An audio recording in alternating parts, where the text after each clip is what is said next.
మరి వాక్యంలోకి వెళ్ళకముందు మనం చిన్న ప్రార్థన చేసుకుందాం. అందరూ తరలించి మోకరించినట్లయితే ప్రార్థనగానే ప్రతి ఒక్క ఎవరి బిడ్డ కూడా మోకరించాలని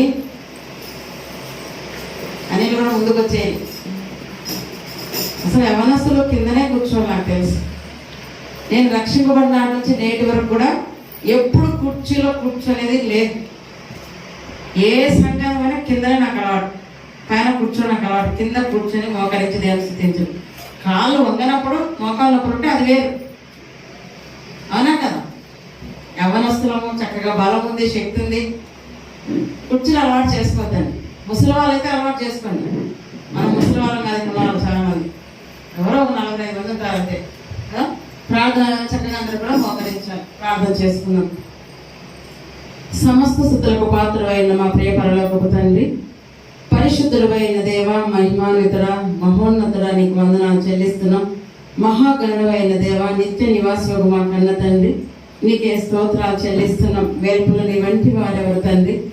పరిశుద్ధతను బట్టి నీవు మహనీయుడు, స్థితికీర్తను బట్టి పూజ్యుడు, అద్భుతము చేయదేవా, నీకే కృతజ్ఞతాస్తుతులు చెల్లిస్తున్నాము ప్రభా. ఆశ్చర్య కార్యాలు, అద్భుత కార్యాలు జరిగించు దేవా, నీకు వందనములు ప్రభా. అనంత జ్ఞానివైన దేవా, నీకే స్తోత్రములు ప్రభా. ఆశ్చర్యకరమైన ఆలోచన శక్తి, అధిక బుద్ధి అనుగ్రహించు దేవా, నీకు వందనాలు చెల్లిస్తున్నాం. గత వారం అంతా కూడా తండ్రి మీరు మమ్మల్ని మీరు ఎక్కల చాటున భద్రపరిచి కాపాడి సంరక్షించి మరి ఈ ప్రభుత్వమున తండ్రి నీ మందిరంలో చిన్న మందగా మమ్మల్ని చేర్చిన దేవా, నీకు వందనాలు చెల్లిస్తున్నాం. కృపగల దేవా, నీకే స్తోత్రం ప్రభా. ఇంతవరకు పాటల చేత నిన్ను స్తుతించుటకు ఆరాధించడానికి ఇచ్చిన సమయాన్ని బట్టి దేవా, నీకు వందనాలు చెల్లిస్తున్నాం. అన్నిటికంటే ప్రాముఖ్యమైనది ప్రభా, ఆత్మలను తండ్రి ప్రభా సరి చేసుకోవడానికి నా తండ్రి పరిశుద్ధ గ్రంథంలో మీరు వ్రాయించిన ప్రతి లేఖన భాగమును తండ్రి మాట్లాడబోతున్న నన్ను కూడా తండ్రి జ్ఞాపకం చేసుకుని నాకు కావాల్సిన జ్ఞానం అనుగ్రహింపచేయండి. ఈ పరిశుద్ధాత్మ యొక్క సహాయం చేత చక్కగా మాట్లాడక సహాయం చేయండి. వింటున్న బిడ్డలకు కూడా వినగల బుద్ధిని మీరు పుట్టింపచేయండి ప్రభా. వినగల చెవులు గ్రహించి మనసుని బిడ్డలకు అనుగ్రహింపచేస్తున్నామని వేడుకుంటున్నాం. వాక్యం అందరికీ ప్రయోజనకరంగా ఉన్నట్లు కూడా సహాయం చేయండి ప్రభా. నీ వాక్యమే మా ఆత్మలకు ఉన్న కల్మషాన్ని కడిగి వేసేంత శక్తి కలిగింది కనుక ప్రభా, అలాంటి వాక్యాన్ని జాగ్రత్తగా నా తల్లి ప్రభా బిడ్డలు చూసుకున్నట్టు కూడా సహాయం చేయండి ప్రభా. మీరు ఏమి వినిచున్నారో జాగ్రత్తగా చూసుకొని మన తల్లి నీ కుమారుడు సెలవించిన రీతిగా వింటున్న ప్రతి మాట నా తల్లి చెవి మాటలు పరీక్షించే రీతిగా నా తల్లి ప్రభా మా చెవులు కూడా తండ్రి ప్రభా మాటలు పరీక్షించిన తండ్రి ఏవి మాన్యమైనవో తండ్రి ప్రభా అవి మా తల్లి స్వీకరించినట్టు కూడా సహాయం చేయండి ప్రభా. కృప చూపించండి. వాక్యం అందించబోతున్న తండ్రి నన్ను కూడా జ్ఞాపకం చేసుకుని మరుగుపరచని మాటలు అందించండి. వచ్చిన ప్రతి బిడ్డను కూడా మరొకసారి జ్ఞాపకం చేసుకుని వాక్యం అనేకులకు ఆశీర్వాదకరంగా కృప చూపించమని వేడుకుంటూ మా రక్షకుని మీ ప్రియకుమారుని క్రీస్తు వారి పరిశుద్ధ నామమున ఈ ప్రార్థన మీకే సమర్పిస్తున్నాం మా కన్న తండ్రి, ఆమేన్. మరొకసారి కూడా యేసుక్రీస్తునామమున మీకు అందరికీ కూడా వందనాలు చెల్లిస్తున్నానండి. మనుషులు సహజంగా ప్రతి మనిషికి కూడా ఈ భూమి మీద ఒక కోరిక ఉంటుంది కదా. ప్రతి ఒక్కరికి ఏంటి ఆ కోరిక? సొంత ఇల్లు ఉండాలి కదా. ఒక గృహం, అది గుడిసైనా సరే కదా, పెద్ద అపార్ట్మెంట్ అయినా సరే, అంటే ఏ మనిషి అయినా సరే వాళ్ళ వాళ్ళ స్థితికి తగ్గట్టు సొంతం అనేది మాకు ఒక ఇల్లు ఉండాలనే ఆలోచన కలిగి. ఎందుకు? బాడిగ ఇల్లు ఉంటే ఇల్లు కదా కదా. పోనీ ఆ సొంత ఇంటి కళ నెరవేర్చుకోవడానికి అప్పులు చేసి ఇల్లు కట్టుకునే వారు ఉన్నారు. తమ స్థితికి తగ్గట్టు చాలా మంది ఇల్లు కట్టుకునే వారు ఉన్నారు.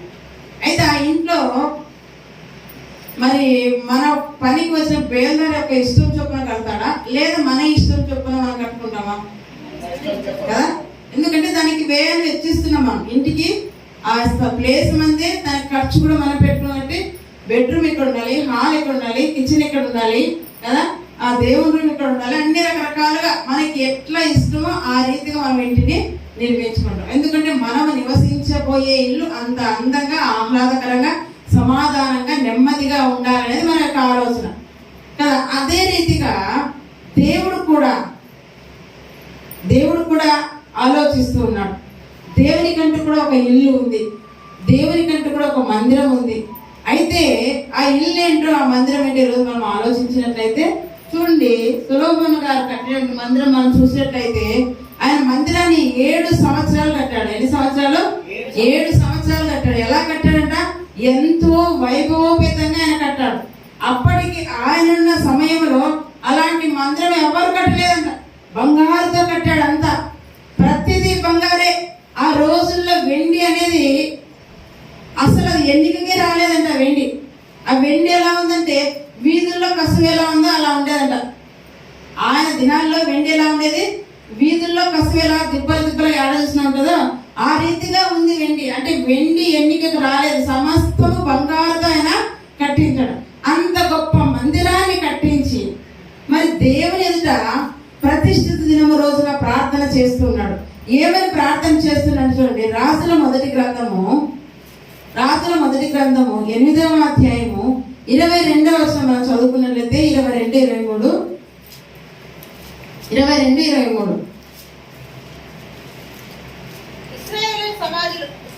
ఇశ్రాయేలు సమాజకులందరూ చూస్తుండగా సొలొమోను యెహోవా బలిపీఠం ఎదుట నిలబడి ఆకాశం తట్టు చేతులెత్తి ఇట్లను, యెహోవా ఇశ్రాయేలు దేవా, పైనున్న ఆకాశమందైనను క్రిందున్న భూమి ఎందైనను నీ వంటి దేవుడు ఒక్కడును లేడు. ఏమనైనా ప్రార్థిస్తున్నాండి. పైనున్న ఆకాశమందైనను క్రిందున్న భూమి ఎందైనను నీ వంటి దేవుడు ఒక్కడు లేడు. ఎవరెదుట? ఇశ్రాయేలు సమాజం అందరి ఎదుట ఆయన ఆకాశం వైపు చేతులెత్తి ప్రార్థిస్తున్నాడు. ఏమని ప్రార్థిస్తున్నాడ? పైన ఆకాశం అందే గాని భూమి అందే గాని నీ వంటి దేవుడు ఒక్కడు కూడా లేదు, నీవే దేవుడు. ఏమంటాడు ఆయన? నీ వంటి దేవుడు ఒక్కడు లేడు, నీవే దేవుడు. అయితే అలాంటి దేవునికి ఆయన మందిరము కట్టాడండి. ఆయన మందిరం కట్టడము ఆయన సొంత ఆలోచన అని మనం అంటే కాదని చెప్పొచ్చు. అసలు సొలొమోనుకు మందిరం కట్టడం తాటే లేదు, ఆలోచనే లేదు. మరి ఎవరి యొక్క ఆలోచన ఇది? ఎందుకు అంత గొప్పగా, అంత వైభవపేతంగా బంగారుతో మరి దేవునికి ఆలయం కట్టాలని ఆయన ఉద్దేశించాడు అంటే, ఒకసారి 2వ దినవృత్తాంతాల గ్రంథము 6వ అధ్యాయం మనం గమనిస్తే చూడండి, ఎవరి యొక్క ఆశ ఇదని మనం ఆలోచన చేస్తే 2వ దినవృత్తాంతాల గ్రంథము 6వ అధ్యాయము 7వ వచనం. 2వ దినవృత్తాంతాల గ్రంథము 6వ అధ్యాయము 7వ వచనం. ఇశ్రాయేలీయుల దేవుడైన యెహోవా నామము ఘనత కొరకు ఒక మందిరమును కట్టించాలి. ఏమంటాడు ఇక్కడ? ఇశ్రాయేలీయుల దేవుడైన యెహోవా నామ ఘనత కొరకు ఒక మందిరమును కట్టించవాలని నా తండ్రి అయిన దావీదు మనోభిలాష గలవాడాయను. ఎవరికి ఆశ ఉంది? సొలొమోనుకి లేదు ఆలోచన, సొలొమోనుకి కాదు ఆశ కదా, సొలొమోనుకి కాదు మక్కువ, సొలొమోనుకి కాదు వాంఛ దేవునికి మందిరం కట్టాలని. ఎవరికి ఉంది ఆ వాంఛ? ఆ వాంఛ, కోరిక, అభిలాష అన్ని ఒకటే పదాలేండి, మరి వేరే అనుకోద్దాను. అభిలాష అన్నా కోరికే, వాంఛ అన్నా కోరికే. మీరు ఎట్లా మాట్లాడుకున్నా ఈ పర్యాయ పదాలే కదా మనం ఆలోచన చేస్తే. ఇక్కడ సొలొమోనుకు లేదు, కానీ అంత వైభవంగా ఆయన కట్టగలిగాడంటే ఎవరికి ఉంది ఆ కోరిక అంటే దావీదు గారికి ఉంది. అంటే తండ్రి యొక్క అభిలాషను తన కుమారుడైన మరి సొలొమోను గారు నెరవేర్చారు. ఇక మనం గమనిస్తే ఎందుకు ఆయన అంత అభిలాష కలిగి ఉన్నాడు దేవునికి మందిరం అంటే, దావీదు ఎప్పుడు కూడా దేవుని ఎలా ఉన్నాడ? కృతజ్ఞత కలిగిన వాడిగా ఉన్నాడు. తన స్థితిని చూచి అతిశయపడేవాడిగా ఆయన లేడు. ఒకప్పుడు ఆయన ఎక్కడటువంటి వాడు? రాజుగా లేనటువంటి సమయంలో ఎక్కడున్నాడు ఆయన? గొర్రెలు కాచుకునేవాడు. ఎక్కడున్నాడు ఆయన? కొండల్లో, లోయల్లో, గుట్టల్లో ఉండేటువంటి అలాంటి వ్యక్తిని దేవుడు తీసుకుని వచ్చి ఇశ్రాయేలు జనాంగం అంతటి పైన రాజుగా చేశాడు. రాజుగా చేసిన తర్వాత తన స్థితి మారిన తర్వాత ఎక్కడ కూడా అతిశయపడలేదు. దావీదు గారు ఎక్కడ అతిశయపడలేదు, ఎక్కడ గర్వపడలేదు. చూడు నేనే ఉన్నాను మరి దేవుని దృష్టిని అనుకోలేదు. ఆయనకు ఒకటే ఆలోచన, నా స్థితి ఏంటి, నేనేంటి, నాకు అర్హత లేని నన్ను దేవుడు అందరం ఎక్కించాడు, ఆయనేమో గుడారాలలో నివాసం చేస్తున్నాడు అనే ఒక చింత దావీదుకు ఉండేదండి. దావీదుకి ఏం చింత ఉంది? ఏమి తిందామా, ఏమి తాగుదామా, ఏం ధరించుకుందాం అనే చింత కాదు. ఆ చింత మనకుంది, అవునా కదా? మనకేముంది? ఈరోజు ఆదివారం మటన్ తెచ్చుకుంటే బాగుంటుందా, బోటి తెచ్చుకుంటే బాగుంటుందా, చేపలు తెచ్చుకుంటే ఈ చింతనే కదా. లేదా ఇంటి మేము ముద్ద చేసుకుని రకరకాల ఆలోచనతో సంఘంలో ఉంటాం, కానీ ఇంటికి పోతే ఏది స్పెషల్ డైరెక్ట్ ఇంట్లో హోటల్కి పోదామా, రెస్టారెంట్కి పోదామా? కానీ ఆయనకు అలాంటి ఆలోచన లేదు. నా స్థితి ఏంటి, నేను ఎలాంటి పరిస్థితులు ఎక్కున్నాను, అసలు నాకు ఎన్నికే లేదు, యోగ్యత లేదు, అర్హత లేదు, నన్ను తీసుకుని వచ్చి దేవుడు ఈ సింహాసనం మీద కూర్చొని పెడితే ఇంత గొప్ప అంతఃపురంలో నేను నివసిస్తుంటే చూస్తుంటే నా దేవుడు మాత్రం ఎక్కడున్నాడంట? గుడారాలలో నివసిస్తున్నాడు. పూర్వం ఎక్కడుండేది మోషే కాలంలో మందిరము? గుడారంలో మందసం ఉండేది అంతే. ఆ గుడారాలలో ఆ మందసం ఉన్నప్పుడు ఈయన మనసు అంతా వేదన అయిపోయింది. దావీదు మనసు బాధ, ఏంటి నేను, నా దేవుడు అక్కడ, నేను ఇక్కడ, ఇది నాకు తగదు, ఈ స్థితి నాకు తగదు, నాకంటే గొప్పగా నా దేవుడు ఉండాలి, నన్ను ఈ స్థితిలో ఉంచిన వాడు నాకంటే గొప్పగా ఉండాలనేసి ఒక అభిలాష కలిగినాడంట. చూడండి, అందుకే ఇక్కడ చెప్తున్నాడు, ఇశ్రాయేలు దేవుడైన యెహోవా నామ ఘనత కొరకు. అలానే మందిరం కట్టిస్తే దేవుడు ఉంటాడంటే అక్కడ ఉండడని ఆయన కూడా తెలుసండి కదా. దేవుని కొరకు మందిరం కట్టించాడు అనుకుందాం, సొలొమోను గారు కదా, బంగారు దేవాలయం కట్టాడు, ఉన్నాడు అందులో దేవుడు? మరి ఎందుకు కట్టారు? ఆయన నామ ఘనత కొరకు. ఇశ్రాయేలు దేవుడు అంటే ఇంత గొప్పవాడా? ఆయన నామం ఏంటి? ఉన్నవాడు. ఆయనకు అనేక నామములు ఉన్నాయండి. యెహోవాకి ఎన్ని నామాలు ఉన్నాయి? అనేక నామాలు ఉన్నాయి. ఉన్నవాడు, అనువాడు కదా ఇశ్రాయేలు దేవుడు. అయితే ఇక్కడ ఏమంటంట, ఇశ్రాయేలు దేవుడైన యెహోవా నామ ఘనత కొరకు ఒక మందిరమును కట్టింపవలని నా తండ్రి, నాకు కాదన్నాడు. నేను అభిలాష కలిగి ఉన్నానని చెప్పుకోలేదు. చాలా మంది ఏం చేస్తారంటే, కష్టపడేది ఒకరు, పేరు ఒకటి కదా, సొమ్ము ఒకరు, మన సామెత చెప్పుకుంటే అదే, కష్టపడేది ఒకరు, పేరు పెట్టుకునేది ఒకరు. కానీ ఇక్కడ ఈయన అలా చెప్పుకోవడం లేదు. యాక్చువల్ కట్టించింది ఎవరు? సొలొమోనే. మరి ఆయన చెప్పుకోవాలి, నేనే కట్టించాలి, నాకేముంది ఈ కోరిక, మా నాన్నకున్న కోరిక, అభిలాష ప్రజలకు ఎవరికి తెలియదు. కానీ ఆయన అలా చెప్పుకోలేదు. ఎవరు చూస్తున్నారు? ఆకాశం ముందు దేవుడు చూస్తున్నాడు. ఆయన అందరి హృదయాన్ని ఎన్నినటువంటి వాడు కనుక హృదయంలో ఎలా ఉండాలి మనమాట? యథార్థత కలిగి ఉండాలి. హృదయంలో ఎలా ఉండాలి మనము? యథార్థత కలిగి ఉండాలి. నీ మాట అవునంటే అవును, కాదంటే కాదు. అంతకు మించింది ఎక్కడి నుంచి వచ్చింది? దుష్టు నుండి వచ్చింది. దానికి మించి నువ్వు మాట్లాడుతున్నావు అంటే అది దుష్టు నుండి వచ్చింది. కనుక ఇక్కడ మనం గమనిస్తే ఇది ఎవరి అభిలాషం చెప్తున్నాడు సొలొమోను గారు? ఇశ్రాయేలు దేవుడైన యెహోవా నామ ఘనత కొరకు ఒక మందిరమును కట్టింపవలని నా తండ్రి అయిన దావీదు యొక్క మనోభిలాష. అదే మొదటి దినవృత్తాంతములు 29:3 చూసుకుందాం. మొదటి దినవృత్తాంతములు 29వ అధ్యాయం 3వ వచనం. మొదటి దినవృత్తాంతములు అతడు తన ఏలుబడి యందు మొదటి సంవత్సరము మొదటి నెల యెహోవా మందిరపు తలుపులను తెరిచి మొదటి దినవృత్తాంతములు 29:3 మరియు నా దేవుని మందిరము మీద నాకు కలిగి ఉన్న మక్కువ చేత. ఇక్కడ దావీదు గారు మాట్లాడుతున్నాడు. అక్కడ ఎవరు చెప్పారు? మనం చూసుకున్నాం, సొలొమోను గారు చెప్పారు, నా తండ్రి యొక్క అభిలాష వలన నేను ఈ మందిరాన్ని కట్టించాల్సి వచ్చింది అంటాడు. ఇక్కడ దావీదు గారు చెప్తున్నట, మరియు నా దేవుని మందిరం మీద నాకు కలిగి ఉన్న మక్కువ. ఇందాక చెప్పాను కదా, మక్కువన్న, అభిలాషన్న, వాంఛన్న, కోరికన్న అన్ని కూడా ఒకటే భావమే.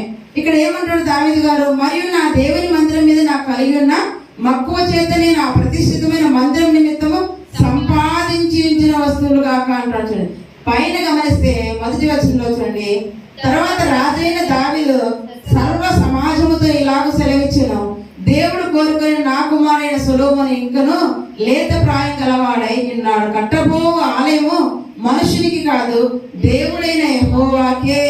ఈ పని బహు గొప్పది. మందిరం ఎవరు కట్టాలనుకున్నారండి? మనుషులు ఇల్లు కట్టుకుంటారు. ఎలా కట్టుకుంటారు? మన ఇల్లు ఎలా ఉండాలనుకుంటాం? గొప్పగా ఎవరికి ఉండకూడదు. ఇటుకల పల్లె నువ్వు ఇల్లు కట్టాలనుకున్నాను, ఇటుకల పల్లె ఎవరికి ఉండకూడదు, ఇల్లు నేను కట్టాలి, నా ఇంటిని చూస్తే అందరూ ఆశ్చర్యపోవాలి అని ప్రతి మనుషులు అనుకుంటాడు లేదా? మనం యూట్యూబ్లో సెర్చ్ చేస్తే అంబానీ ఇల్లే చూస్తాం కాసేపు కదా. ఒక అపార్ట్మెంట్ లాగా ఉంది, జీవించేది నలుగురేమో, ఒక 6 మంది, 2 కొడుకులు అనుకుంటా. కానీ వారికి అంత పెద్ద మందిరం ఎందుకంటే ఎవరికి ఉండకూడదు, నాకే ఉండాలి అంటే. ఒక మనిషి తన ఇంటిని కట్టుకునేటప్పుడు ఎంతో గొప్పదిగా కనపడాలి, ఎవరికి ఉండకూడదు నా అలాంటి ఇల్లు అనుకుంటాడు.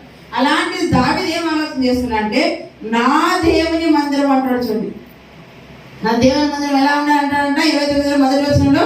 మరొకసారి ఆ మాట చదువు. తర్వాత రాజైన దావీదు సర్వ సమాజముతో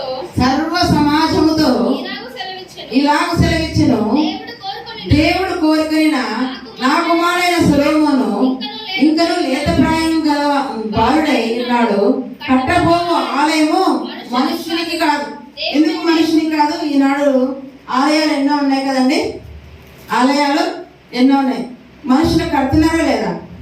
సచిన్కి ఒక ఆలయం ఉంది, ఖుష్బుకి ఒక ఆలయం ఉంది, అమితాబ్ బచ్చన్కి ఒక ఆలయం ఉంది. అవునా కాదు? వారి వారి అభిమానులు వారికి ఏం కడుతున్నారు? ఆలయాలు కడుతున్నారు. అవి ఎలా కడుతున్నారు? గొప్పగా కట్టుకుంటున్నారు. అందుకే ఆయన మనం ఆలోచన చేస్తే ఇప్పుడు కాదు, ప్రస్తుతం అప్పటికే మనం ఆలోచన చేస్తే ఆయన ఏం చెప్తుంట, కట్టబోవు ఆలయము మనుష్యునికి కాదు. మన అనంతపురంలో మనం చూసుకుంటే సత్యసాయి జిల్లాలో ఉన్నటువంటి మందిరం ఎవరిదండి? ఎవరైనా కదా? ఎంత గొప్పగా ఉంటుందో అసలు. అక్కడ అటువైపు ఎప్పుడైనా వెళ్ళారా? చూసింటే మనం ఇక్కడ ఉన్న వాళ్ళం కదా, చూడలేదేమో. కానీ ఎంత గొప్పగా ఉంటుంది అక్కడ, ఎంత పద్ధతి, ఎంత క్రమశిక్షణ. నేనైతే 2 సార్లు వెళ్ళానులేండి, ఇప్పుడు కాదు అప్పుడే. కానీ చూస్తున్నప్పుడు వారి క్రమశిక్షణ, వారి పద్ధతి. ఆఫ్టర్ ఒక మనిషి విషయంలో ఇంత క్రమశిక్షణ, ఇంత పద్ధతి కదా, ఇంత సిన్సియారిటీ మీరు కనపరుస్తున్నారే. నిజమైన దేవుని ఎడల ఎందుకు కనపరచరు? మ్యూజియానికి వెళ్ళాను చూద్దామని. నాకు బైబిల్ ఎప్పుడు హ్యాండ్ బ్యాగ్లో ఉంటుంది, తీసేయమన్నారు. నేను తీసాను, బ్యాగ్లో ఉంటుంది, బయటకు మాత్రం తీయాలని తీసుకుని పోయాను బైబిల్తో పాటు. వాళ్ళు ఏం చూస్తుంటే ఆయన ఎప్పుడో పాడిన పాటలు ఆ టీవీలో పెట్టుకొని పరవశించిపోతున్నారు. నేను ఆ మనిషినే గమనిస్తున్నాను. ఏంటి, ఒక మనిషి బోధించిన బోధలకు లేదా పాడిన పాటలు వింటూ మహిమనొచ్చి తన్మయత్వంతో వారు ఆయన ఆరాధిస్తున్నారే. మహాకాశములు పట్టజాలని దేవుని నేను అంటున్నాడు, సమస్తాన్ని సృష్టించడమని నేను అంటున్నాడు. ఇలాంటి గొప్ప దేవుని ఎందుకు మనుషులు ఈ విధంగా ఆరాధించలేకపోయారు? నేను ఆ రోజు ఆలోచన చేశాను. నాకు బాధైంది వారు అంత తన్మయత్వంతో మరి ఆ వ్యక్తిని ఆరాధిస్తుంటే మనిషికి. మరి అంతకంటే గొప్పగా మనం ఏం చేయాలి? నిజ దేవుణ్ణి ఆరాధించాలి. నిజ దేవునిలో మనం ఆనందించాలి, ఆస్వాదించాలి. రుచి చూసి తెలుసుకోండి. యెహోవా ఎవరంట? ఉత్తముడని. రుచి చూస్తే నీకు తెలుస్తుంది. అప్పుడు నువ్వేం చేయగలవు? ఆనందించగలవు, ఆస్వాదించగలవు కదా, తన్మయత్వం చెందగలవు, పరవశం చెందగలవు. ఇంకేమని చెప్పుకోవచ్చు. ఇంకా రుచి చూడలేదు కాబట్టి ఏదో మొక్కుబడిగా వస్తున్నాం పోతున్నాం. రుచి చూస్తే ఉండలేవు నీవు. మామిడి పండు రుచి మనకు అందరికీ తెలుసు కదా. ఎప్పుడెప్పుడు సీజన్ వస్తుందా, ఎప్పుడెప్పుడు ఆ మామిడి పండు రసం తాగుదామని ఎవరికి ఉండదు చెప్పండి? అసలు నీకు ఎంత ఫస్ట్ ఈ సీజన్లో ఫస్ట్ తినాలనే ఆలోచన. ఎందుకు? దాని రుచి నీకు తెలిసింది. దేవుని యొక్క రుచిని కూడా మీరు తెలుసు. అయితే కట్టబోవు ఆలయం ఎవరికంట? మనుషునికి కాదు, దేవుడైన యెహోవాకే. కనుక ఈ పని ఎలాంటిదంట? బహు గొప్పది. మరి ఇంత ఆశ, ఇంత మక్కువ ఉన్న దావీదుని ఎందుకు దేవుడు కట్టొద్దు అన్నాడు? మళ్ళీ సమకూర్చిందేమో సమస్తము దావీదే. మీరు ఇంటికి వెళ్ళిన తర్వాత 1 దినవృత్తాంతాల గ్రంథం 29వ అధ్యాయం అంతా చదవండి. ఆయన అక్కడ వెండి, బంగారం, అన్ని రాళ్ళు, కర్రలు అన్ని కూడా ఆయన సమకూర్చాడు. అన్నిటినీ సిద్ధం చేశాడు తన కొడుకు కోసం. కొడుకు కేవలం నిలబడి మందిరం కట్టాలంతే. ఈయన సంపాదించేదేమిలే సొలొమోను గారు. సమస్తాన్ని ఆయన కూడబెట్టేశాడు. మందిరానికి ఎంత కావాలో అంత ఈయన నిలబడి కట్టించాలంతే. మరి ఈయన ఎందుకు కట్టలేదు? ఇంత మక్కువ, ఇంత అభిలాష, ఇంత ఆశ కలిగిన వ్యక్తి ఎందుకు కట్టలేదు? ఎందుకు దేవుడు దావీదుతో కట్టించుకోలేదు? దావీదుని దేవుడు ఏమన్నాడు? ఇతడు నా చిత్తానుసారుడైన మనుష్యుడు, నా ఉద్దేశాలన్నీ నెరవేరుస్తాడు. మరి దేవుని ఉద్దేశాలన్నీ నెరవేర్చేవాడినప్పటికీ, దేవుని ఇష్టానుసారైనప్పటికీ ఎందుకు దావీదుతో దేవుడు మందిరం కట్టించుకోలేదు? ప్రశ్న వచ్చింది. మీకు ఎప్పుడైనా వచ్చింది మాట? ఆలోచించారా? ఆలోచించలేము కదా. ఎందుకంటే చదువుతుంటే కదా. ఎందుకు కట్టించలేదు చూద్దాం. దినవృత్తాంతాల మొదటి గ్రంథం 22వ అధ్యాయము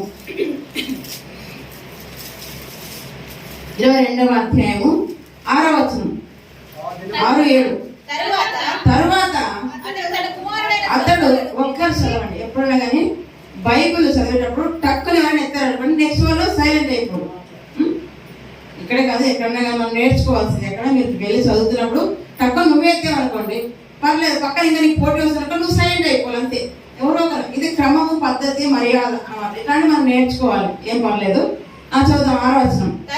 తరువాత అతడు తన కుమారుడైన సొలొమోనును పిలిపించి ఇశ్రాయేలు దేవుడైన యెహోవాకు ఒక మందిరం కట్టవలసిందని అతనికి ఆజ్ఞ ఇచ్చిన. ఎవరిచ్చారండి? దావీదు గారు.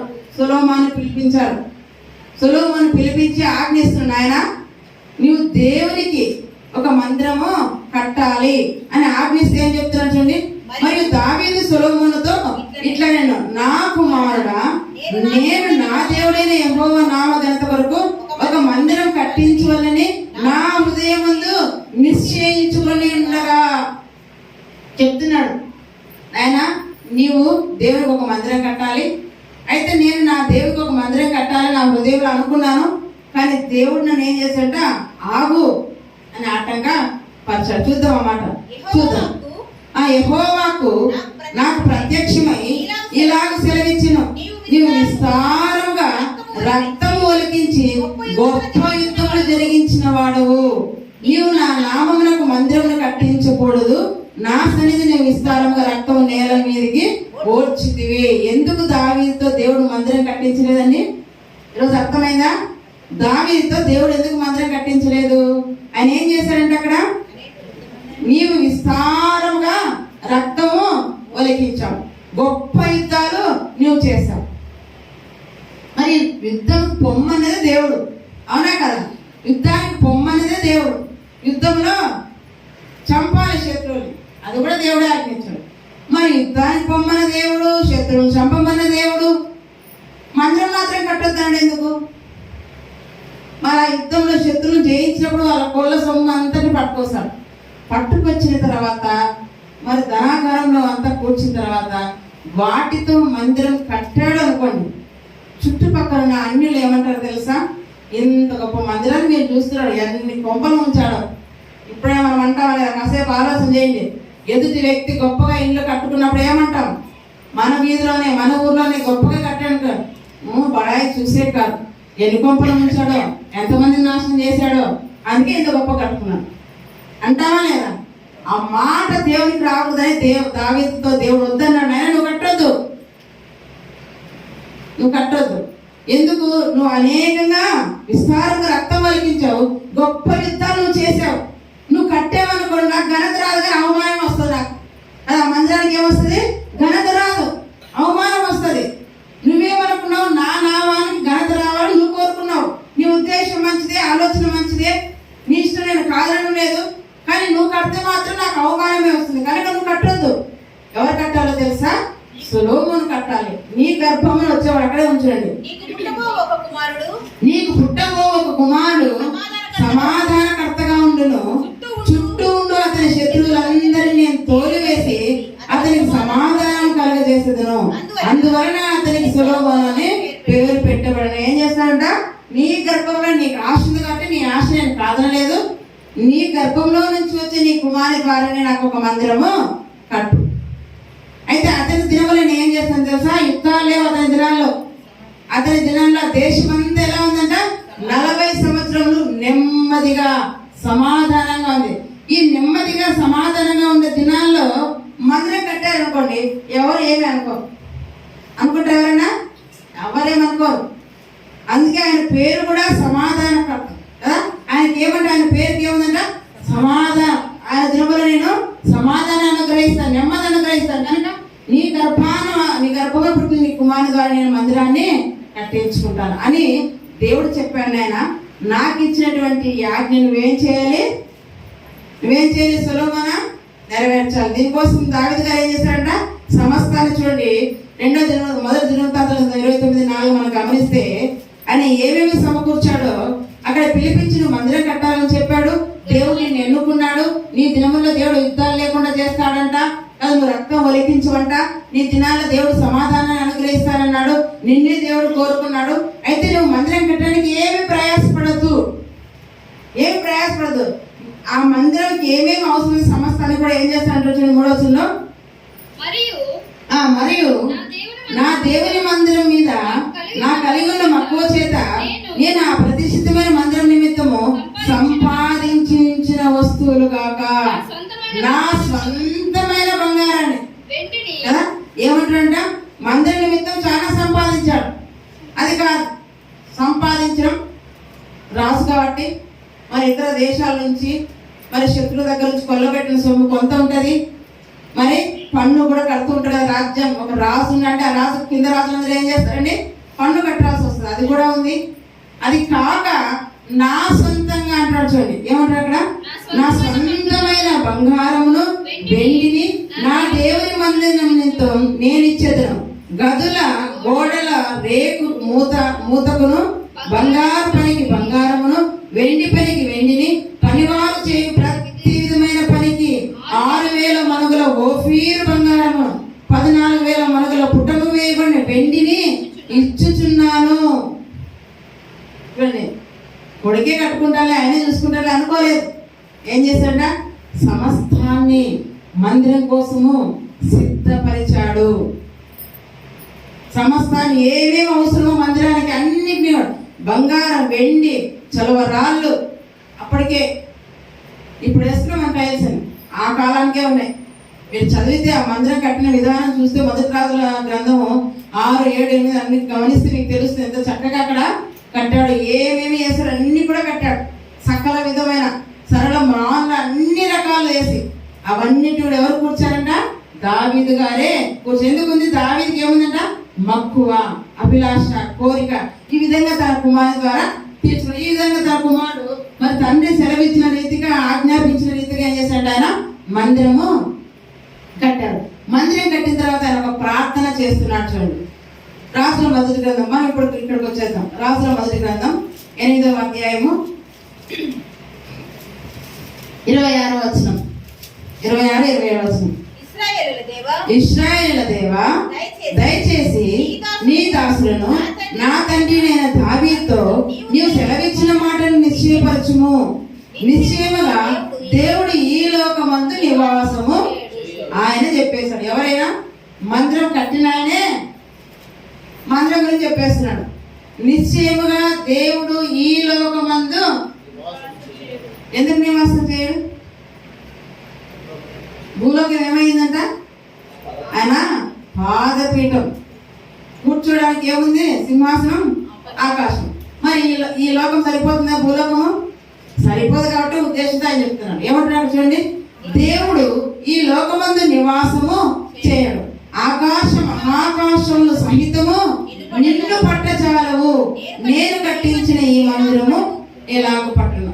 అంత గొప్ప మందిరం కట్టి కూడా ఆయన ప్రార్థన ఒకటి చేస్తున్నాడు.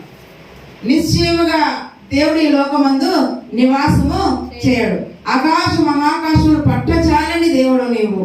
నేను కట్టించిన ఈ మందిరం ఏ పాటిదయ్యా, అసలు ఈ మందిరం పట్టదు. అయినా కూడా కట్టావంటే నీ నామాన్ని అక్కడ ప్రతిష్ఠించడానికి, నీ నామాన్ని అక్కడ ప్రతిష్ఠించడానికి. ఇది ఏ మందిరం అంటాం మనం? ఇటుకల ఏం చెప్పుకుంటారు, క్రీస్తు ప్రార్థన. క్రీస్తు ప్రార్థన మందిరం ఇక్కడ ఎవరు ఉండాలి? క్రీస్తు ప్రతిష్ఠింపబడ్డాడు. తిమోతి ప్రార్థన మందిరం అంటే ఎవరు అంటారా? తిమోతి సంబంధం లేదు. క్రీస్తు నామ ఘనత కొరకు ఇక్కడ మందిరం కట్టారు అంతే. క్రైస్తవులందరూ వచ్చి ఇక్కడ దేవుని ఆరాధించవచ్చు, క్రైస్తవులందరూ దేవుని స్తుతించవచ్చు, ఆయన కృతజ్ఞతలు చెల్లించవచ్చు. క్రైస్తవులు మాత్రమే బయట ఎవరైనా సరే స్వేచ్ఛగా రావచ్చు. ఇది ఆయన మందిరం. ఆయన అనేకులు చేతులు చాచి పిలుస్తున్నారు, నరులారా నరులారా రండి, దినమెల్లా నా చేతులు చాచి మిమ్మల్ని పిలుస్తున్నాను. ప్రయాసపడి భారం మోసుకొస్తున్న సమస్త జనులారా నా యొద్దకు రండి. మీ భారాలు మీరే ఎందుకు మోస్తారయ్యా, నేనున్నాను. ఆ భారం మీద నా మీద మోపండి, నేను మీకు ఏమిస్తానంట, విశ్రాంతిని ఇస్తాననే. ఈ మందిరం క్రీస్తు మందిరం కనుక క్రీస్తు నామఘనత కొరకు ఇక్కడ మందిరం కట్టారు. ఈ మందిరంలో క్రైస్తవులు మనం ఆరాధిస్తున్నాం. క్రైస్తవులు కదా ఇంకా ఎవరైనా కూడా ఇక్కడ వచ్చి ఆరాధించవచ్చు అని దేవుడు చెప్తున్నారు. అలాగే ఆయన కూడా చెప్తున్నారు. చూడండి ఇక్కడ ఏమంటారంటే, దేవుడు ఈ లోకం ముందు నివాసం చేయడు, మహాకాశములు సహితం నిన్ను పట్టజాలవు. నేను కట్టించిన ఈ మందిరం ఎలాగ పట్టును, అయినను యెహోవా నా దేవా, నీ దాసులనైన నా ప్రార్థన విన్నపమును అంగీకరించి ఈ దినమున నీ దాసులైన నేను చేయు ప్రార్థనను మొరపెట్టుము, ఆలకించుము. మరి నివాసం చేయనప్పుడు ఎందుకు మందిరం కట్టారు? మరి దేవుడు నివాసం చేయాలంటే మరి ఇంకేమి కట్టాలి అని మనం ఆలోచిస్తే కదా, ఆయన మందిరం పైన ఏముంటే చాలు అంటాడు, నీ నేత్రాలు ఉంటే చాలు అంటాడు. 29వ చివరిలో మనం చూసుకుంటే, ఈ మందిరము తట్టు నీ నేత్రములు రేయింబగలు తెరవబడి ఉండుగాక అంటున్నాడు. మరి మనుషులు కట్టే మందిరంలో దేవుడు నివసించాడు. అపోస్తుల కార్యం 7:50 ఇందాక దైవజనుడు చెప్పిన రీతిగా అపోస్తుల కార్యంలో 7వ అధ్యాయం 50 వచనం మనం చూసుకున్నట్టయితే చూడండి, అక్కడ ఎంత చక్కగా దేవుడు రాయిస్తున్నాడు. ఆకాశము నా సింహాసనము, భూమి నా పాదపీఠము. మీరు నా కొరకు ఎలాంటి మందిరము కట్టుదురు? నా విశ్రాంతి స్థలం ఏది? ఇవన్నీ కూడా నా హస్త కృత్యములు కావా? ఏమిటండి? మనుషుల హస్తకృత ఆలయంలో దేవుడు నివసింపడు. మనుషుల హస్తములతో కట్టేటువంటి మందిరాల్లో దేవుడు నివసించడు. ఇవన్నీ కూడా ఎవరి హస్తకృత్యాలంట? ఆకాశం ఆయన హస్తంతో చేయబడ్డది, భూమి ఆయన హస్తంతో చేయబడ్డది, సముద్రం ఆయన హస్తంతో చేయబడ్డది. ఇందులో సమస్తము కూడా ఆయన హస్తములతో చేయబడ్డాయి. కనుక ఇక్కడ నేను నివాసం చేయనన్నాడు కదా. పోయి మనం కట్టే మనుషుల హస్తకృత్యాలలో ఏంటంటే అక్కడ కూడా ఆయన ఉండి అంటున్నాడు. మరి ఆయన ఎక్కడ ఇష్టపడుతున్నాడంటే, నాకంటూ ఒక మందిరము ఉంది, నాకంటూ నేను కట్టుకున్న ఒక మందిరం ఉంది. అందుకే కదా మనం ఇల్లు కట్టుకుంటే ఏం చేస్తామండి, మనకి ఇష్టం వచ్చినట్టుగా ఏది ఎక్కడ ఉండాలని అన్ని విధాలుగా మనము కట్టుకుంటాం. ఆ రీతిగా దేవుడు కూడా చూడండి తనకంటూ ఒక మందిరాన్ని కట్టాడు. ఆ మందిరం, ఆ ఇల్లు ఏది మనం ఈరోజు ఆలోచన చేస్తే ఏప్రిల్ రాసిన పత్రిక 3వ అధ్యాయం దేవుడి నివాసము చేస్తాడు. ఎక్కడ చేస్తాడు చూడండి, ఏప్రిల్ రాసిన పత్రిక 3వ అధ్యాయము 6వ వచనం. అయితే క్రీస్తు కుమారుడైండి ఆయన ఇంటి మీద నమ్మకంగా ఉన్నాడు. ధైర్యమును, నిరీక్షణను, ఉత్సాహమును తుదమట్టుకు స్థిరముగా చేపట్టిన మనమే ఆయన ఇల్లు. ఆయన నివసించే ఇల్లు ఏది? ఆయన నివసించే మందిరం ఏది? ఎవరంటే ఇల్లు? మనమే. ఇక ఆలయం కూడా చూద్దాం. 2వ కొరింథీయులకు రాసిన పత్రిక 6వ అధ్యాయము, కొరింథీయులకు రాసిన 2వ పత్రిక 6వ అధ్యాయము 18వ వచనం. 2వ కొరింథీయులకు రాసిన పత్రిక 6వ అధ్యాయము 18వ వచనం. దేవుని ఆలయమునకు విగ్రహములతో ఏం పొందిగా మనము, ఇది అండర్లైన్ చేసుకోవాలి, మనము జీవము గల దేవుని ఆలయమై ఉన్నాము. మనం ఏమై ఉన్నామంట? జీవము గల దేవుని ఆలయం. అక్కడ ఏముంది? మనమే ఆయన ఇల్లు. ఆయన నివసించాలంటే మనుషుల హస్తకృతాలయంలో ఆయన నివసించడు కదా. మనుషులు కట్టే మందిరాల్లో ఆయన నివసించడు, మనుషులు కట్టే ఇళ్ళలో ఆయన ఉండడు. ఇవన్నీ కూడా ఎవరు అంట? ఆయన హస్తకృత్యములు. అయితే ఆయన ఉండడానికి ఆయనంటూ చేసుకున్న ఒక ఇల్లు ఉంది. ఏంటి ఆ ఇల్లు అంటే? ఏంటంట? మనమే ఆయన ఇల్లు. ఇంకేముంటాడు ఇక్కడ? మనమే ఆయనకి ఏమైనా ఉంట? ఆలయమై ఉన్నాము. ఆలయంలో ఎప్పుడు ఏ వాతావరణం ఉండాలని ఇష్టపడతారండి ప్రతి ఒక్కరు కూడా? ఆలయం ఎలా ఉండాలనుకుంటాం? పరిశుభ్రంగా. అవునా? ఆలయంలో ఏముండాలి? పరిశుభ్రత కనపడాలి, పరిశుభ్రంగా ఉండాలి. అపరిశుభ్రంగా ఉంటే ఇష్టపడతారా? ఎవరు ఇష్టపడరు కదా. అయితే ఈ మందిరమునే ఎంతో పవిత్రంగా మనం భావిస్తున్నాం, ఎంతో పరిశుద్ధంగా భావిస్తున్నాం, సంతోషమే. అయితే దేవుడు కట్టుకున్న మందిరం నీవు అంటున్నాడు.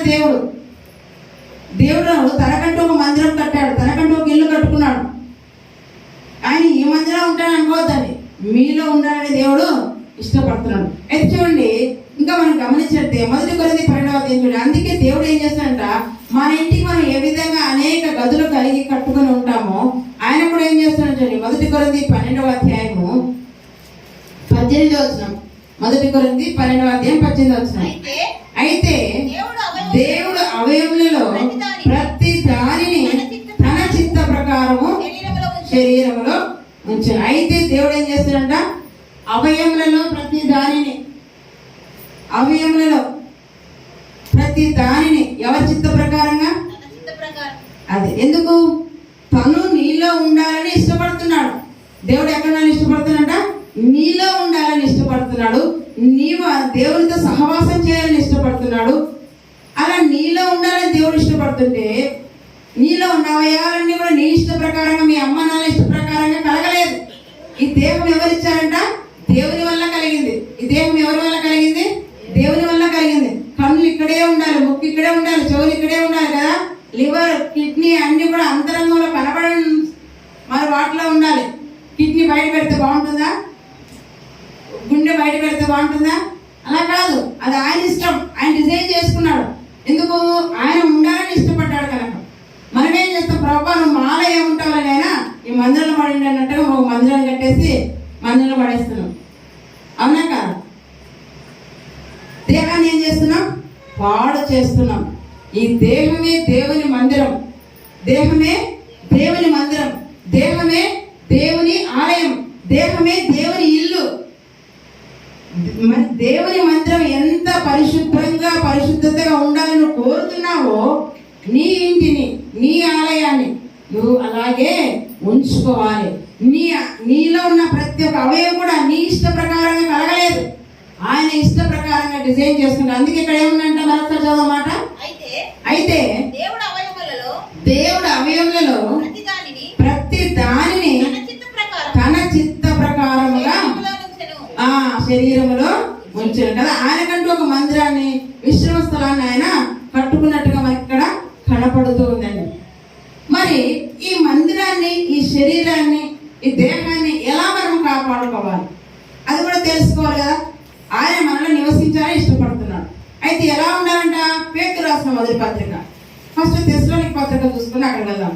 తెస్సలోనిక రాసిన మొదటి పత్రిక 4వ అధ్యాయము. తెస్సలోనిక రాసిన పత్రిక మొదటి పత్రిక 4వ అధ్యాయం 3వ వచనం. మీరు పరిశుద్ధులగుటయే అనగా మీరు జారత్వమునకు దూరంగా ఉండుటయే దేవుని చిత్తం. మీ శరీరంలో అవయవాలన్నీ కూడా ఎవరి చిత్త ప్రకారంగా ఉంచాలంట? దేవుని చిత్త ప్రకారంగా ఉంచాలి. అయితే ఈ అవయవాలన్నింటినీ కూడా ఏం చేయాలంటున్నాడు దేవుడు? ఈ అవయవాలన్నింటినీ కూడా దేవుడు ఏం చేయమంటున్నాడు? పరిశుద్ధంగా. అక్కడ చెప్తున్నాడు, మీరు చదవండి.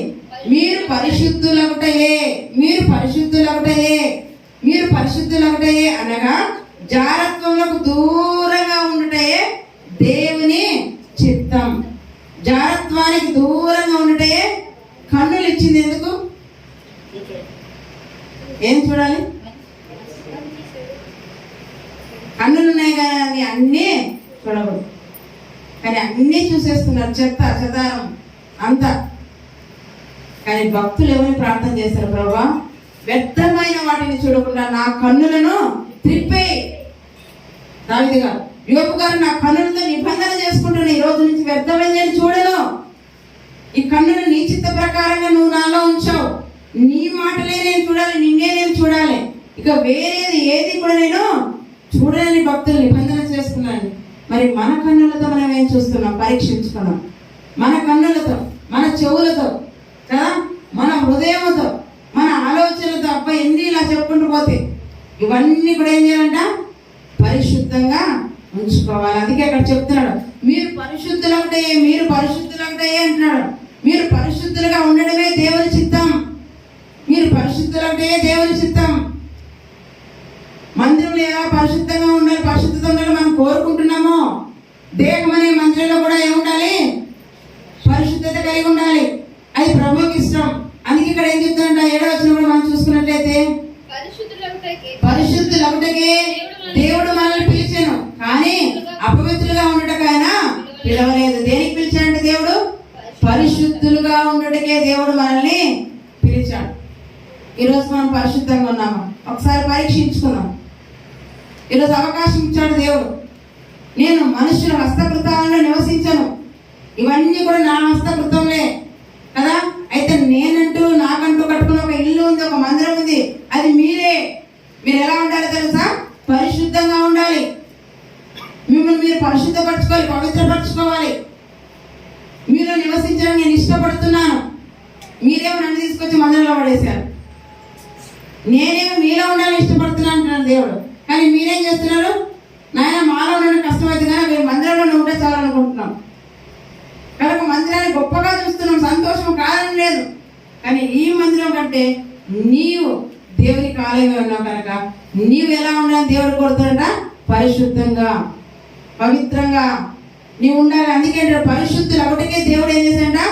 మనల్ని పిలిచిన కానీ అపవిత్రులుగా ఉండటం ఆయన మనల్ని పిలవలేదు. పేతురు రాసిన మొదటి పత్రిక కూడా మనం చూసుకున్నట్లయితే చూడండి. పేతురు రాసిన మొదటి పత్రిక 3వ అధ్యాయము 14వ వచనం. మీరు ఒకవేళ పేతురు రాసిన మొదటి పత్రిక 1వ అధ్యాయం 14వ వచనం. నేను పరిశుద్ధుడై ఉన్నాను గనుక మీరును పరిశుద్ధులై ఉండుడని వ్రాయబడి ఉన్నది. ఏమంట? నేను పరిశుద్ధుడై ఉన్నాను గనక మీరును పరిశుద్ధులై ఉండాలని వ్రాయబడి. ఎక్కడ రాయబడింది? ఇది కూడా చూడాలి కదా. లేవీకాండం వచ్చేద్దాం.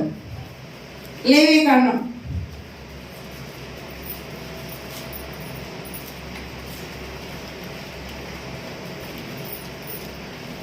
19వ అధ్యాయం 2వ వచనం.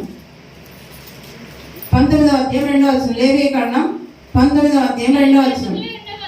మీరు పరిశుద్ధులై ఉండవలెను, మీ దేవుడైన యెహోవాకు నేను పరిశుద్ధుడై ఉన్నాను. ఈ లేఖన భాగాన్ని కొత్త నిబంధనలో పేతురు భక్తుడు ఎత్తి రాస్తూ ఉన్నాడు. వాళ్ళు ధర్మశాస్త్రాన్ని పఠించేటువంటి వారు. ఈ లేఖన భాగాన్ని ఆయన అక్కడ ఎత్తి రాస్తున్నాడు కదా. ఏమంటాడు? మీరు పరిశుద్ధులై ఉండవలెను, మీ దేవుడైన యెహోవాకు నేను పరిశుద్ధుడై ఉన్నాను. 11వ అధ్యాయం 44 చూసినట్లయితే ఇదే లేవీకాండం 11వ అధ్యాయం 44 వచనం. నేను మీ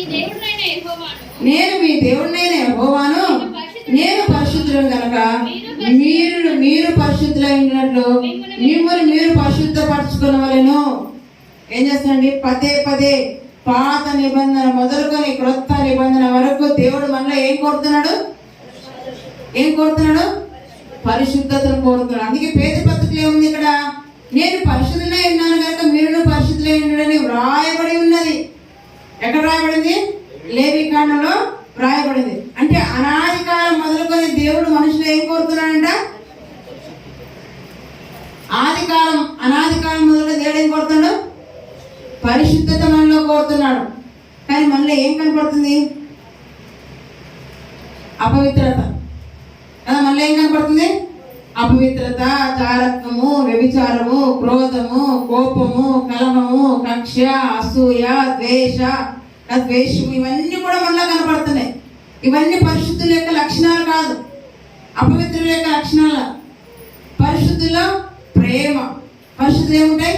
సాత్వికం, సమాధానం కదా. ఆత్మఫలం కలిసి మన 5:22 మనకు కనపడుతుంటది. మంచితనం, ఆశానిగ్రహం, దీర్ఘశాంతం, దయాళుత్వం, ఇవన్నీ కూడా అక్కడ ఉంటాయి. ఎక్కడుంటాయి ఇవన్నీ? ఎవరైతే పరిశుద్ధులుగా జీవిస్తున్నారో వారిలో ఇవి ఉంటాయి. ఆయన కట్టుకున్న మందిరం మన దేహం. మన దేహం ఏంటంట? ఆయన కట్టుకున్న మందిరం. ఈ మందిరము ఇప్పుడు మనుషులు కట్టిన మందిరాలు ఎవరైనా కూడా కడతారండి. సతీష్ కుమార్ గారు కట్టారు మందిరం. ఎన్ని రోజులు కట్టారు? 52 రోజులు మందిరం కట్టారని చెప్పేశాడు. సంతోషమే. ఆ మందిరం ఇంకొకరైనా కట్టగలరు, కానీ దేవుడు కట్టిన మందిరం మాత్రం ఎవరు కట్టలేరు. దేవుడు కట్టిన మందిరం ఎవరు కూడా కట్టరు. ఈ మందిరంలో ఒక పార్ట్ అంటే ఈ దేహంలో చెయ్యి పోయింది అనుకోండి, ఎవరైనా చెయ్యి ఇవ్వగలరా? కన్ను పోయింది అనుకోండి, కన్ను తయారు చేయగలరా? మరొక మనిషిని ఆశ్రయించాల్సింది. పోనీ మనలో ఉన్న రక్తము, దేహానికి ప్రాణం రక్తం కనుక ఈ రక్తమే లేదనుకోండి, ఏమవ్వాలండి? మరొక మనిషిని. అలానే కోడి రక్తం, పంది రక్తం ఎక్కించారనుకోండి, మనిషి బ్రతుకుతాడా? అవి కూడా వాటికి రక్తం ఉంది కదా, మరి ఎందుకు ఎక్కివారు? ఆలోచన చేయాలి. దేవుడు ఎంత గొప్పవాడో. తను నివసించడానికి ఒక మందిరాన్ని కట్టుకున్నాడు. ఆ మందిరంలో దేవుడు పరిశుద్ధతను కోరుతున్నాడు. మనం ఎలా ఉన్నాం ఒకసారి పరీక్షించుకోవాలి. అందుకే ఇక్కడ ఏమంటారంట? నేను పరిశుద్ధులై ఉన్నాను కనుక మీరును పరిశుద్ధులై ఉండని వ్రాయబడినది కాక మీరేమంట? విధేయులకు పిల్లలై మీ పూర్వపు అజ్ఞానదశలో మీకున్న ఆశను అనుసరించి ప్రవర్తింపక మిమ్మల్ని పిలిచిన వాడు పరిశుద్ధులై ఉన్న ప్రకారము మీరును సమస్త ప్రవర్తన ఏందో అంటారు. చూడండి, మీరు ఎలా ఉండాలంట? సమస్త ప్రవర్తన ఏంది ఎలా ఉండాలంట? పరిశుద్ధులై ఉండాలి. ఎఫెసీయులకు రాసిన పత్రిక 1వ అధ్యాయము 4-6 వచనాలు కలిసి అక్కడ చదువుకుందాం. 1వ అధ్యాయము 4-6 వచనాలు కలిసి ఉంటే అక్కడ చదువుకుందాం. ఎట్లనగా తన ప్రియునియందు తాను ఉచితముగా మనకు అనుగ్రహించిన తన కృపామహిమకు కీర్తి కలుగునట్లు తన చిత్త ప్రకారమైన దయా సంకల్పం చొప్పున యేసుక్రీస్తు ద్వారా తనకు కుమారునిగా స్వీకరించుటకై మనల్ని ముందుగా తన కోసం నిర్ణయించుకొని మనం తన ఎదుట ఎలా ఉండాలంట? మనము దేవుని ఎదుట ఎలా ఉండాలంట? పరిశుద్ధులమును నిర్దోషమునై ఉండవాలని ఆయన ఎప్పుడు కోరుకున్నాడంట? జగత్తు పునాది వేయబడి జగత్తు పునాది వేయబడక మునిపే కోరుకున్నాం. ఎలా ఉండాలంటే దేవుని ఎదుట మనము పరిశుద్ధులమును నిర్దోషులై ఉండాలి. మరి దావీదు గారు ఈ లోకంలో దేవుని కోసం ఒక మందిరం కట్టడానికి ఎంత మరి అభిలాష కలిగి ఉన్నాడు, ఆశ కలిగి ఉన్నాడు, తాపత్రయం కలిగి ఉన్నాడు. మరి మీరు కూడా ఎలా ఉండాలంట? నేనే దేవునికి మందిరము కదా, నేనే దేవుని ఆలయమే ఉన్నాను, నా దేవుడు నాలో పరిశుద్ధతను కోరుతున్నాడు కనుక నేను ఎలా ఉండాలంట? పరిశుద్ధంగా ఉండాలి. నేను పరిశుద్ధంగా ఉండాలని నా దేవుడు కోరుతున్నాడు. మరి ఆయన కోరినప్పుడు ఆయన కోరిక నెరవేర్చే వారికి మనం ఉండాలా వద్దా? ఉండాలా వద్దా? ఇప్పుడు దేవుని ఆలయం అంటే ఏంటండి? మన దేహం. అలానే ఇంటికి మరి మందిరం రాకుండా ఉండదండి కదా. ఈ ఆలయానికి వస్తూ మన ఆలయాలు కట్టుకోవాలి, ఈ ఆలయానికి రావాలి, మన ఆలయాన్ని కట్టుకోవాలి. మన ఆలయాన్ని కట్టుకోవాలంటే ఏం కావాలి? దేవుని మాటలు ఈ ఆలయంలో వినపడతాయి. దేవుని మాటలు ఎక్కడ వినపడతాయి? బయట ఎక్కడ మీకు వినపడవు. నువ్వు దేవుని ఆలయం అనే సంగతి ఇక్కడ తెలియజేస్తారు, బయట ఎక్కడని చెప్పారా? ఎవరు చెప్పరు. మరి దేవుని ఆలయం పరిశుద్ధంగా ఉండాలి, నిర్దోషంగా ఉండాలంటే దానికి కావాల్సినటువంటి సామాగ్రి, సరుకు లేదా మాటలు ఇక్కడే వినపడతాయి. కనుక ఈ మందిరం నిర్లక్ష్యం చేయకూడదు, దేహం అనే మందిరాన్ని కూడా నిర్లక్ష్యము చేయకూడదు. రెండింటిని ఏం చేయాలంట? పరిశుద్ధంగా మనము ఉంచుకోవాలి. ఇక్కడ దేవుడు నివసించడానికి ఇష్టపడుతున్నాడు. అలానే ఈ మందిరంలో ఉండడంటే ఎక్కడ ఇద్దరు ముగ్గురు కూడి నా నామాన్ని ఏకీభవిస్తారో వారి మధ్య ఉంటారన్నాడు. అక్కడ ఉంటారు, నీలోనే ఉంటారు. ఎక్కడైనా ఆయన సర్వాంతర్యం కదా, కనుక ఆయన ఎక్కడైనా ఉండగలడు. కానీ నీలో ఉండడానికి ఆయన ఎక్కువగా ఇష్టపడుతున్నాడు. నిన్ను ఆయన కోసం చేసుకున్నాడు. నీలో ఆయన పరిశుద్ధతను, నిర్దోషత్వాన్ని కోరుకుంటున్నాడు. కనుక ఎలా ఉన్నావు రోజు పరీక్షించుకుని. దావీదుకున్న అభిలాష, ఆశ, మనోవాంఛ, కోరిక మనకున్నాయా? పరీక్షించుకున్నాం కదా. దావీదు దేవునికి మందిరం కట్టాలనుకుంటున్నాడు. మనకైతే తెలిసిపోయింది, నేనే మందిరమై ఉన్నాను. అయితే నేను ఎలా ఉండాలి? దేవుని కోసము పరిశుద్ధంగా, యథార్థంగా, నమ్మకంగా కదా ఉండాలి. హెబ్రీ పత్రిక 3వ అధ్యాయం 6వ వచనం, ఒక్కసారి ఆ మాట చూసుకున్నాం, ముగించుకుందామండి. 6వ వచనం, 3వ అధ్యాయం 6వ వచనం. హెబ్రీ రాసిన పత్రిక 3వ అధ్యాయం 6వ వచనం. అయితే క్రీస్తు కుమారుడైండి ఆయన ఇంటి మీద నమ్మకముగా. అది అయితే క్రీస్తు ఏమన్నాడంట? దేవునికి క్రీస్తు కుమారుడైండి ఏం చేస్తాడంట? ఆయన ఇల్లు. ఆయన ఇల్లు ఎవరి ఇల్లు ఇది? క్రీస్తు ధరించుకున్న దేహం ఎవరిది? క్రీస్తు ధరించుకున్న దేహం ఎవరిది? కాదు. ఈ అక్క మాది అంటది కాదు, దేవునిది. క్రీస్తుకి ఇచ్చిన దేహం కూడా దేవునిదే. అందుకే ఏమంటాడు? ఆయన ఇచ్చిన ఈ ఇల్లు దేహాన్ని చూపిస్తే ఉంటాడు. క్రీస్తు దేవుని కుమారుడై ఉన్నప్పటికీ కూడా ఆ ఇంట్లో ఎలా ఉన్నాడంట? నమ్మకంగా. అది మనం నేర్చుకోవాలి.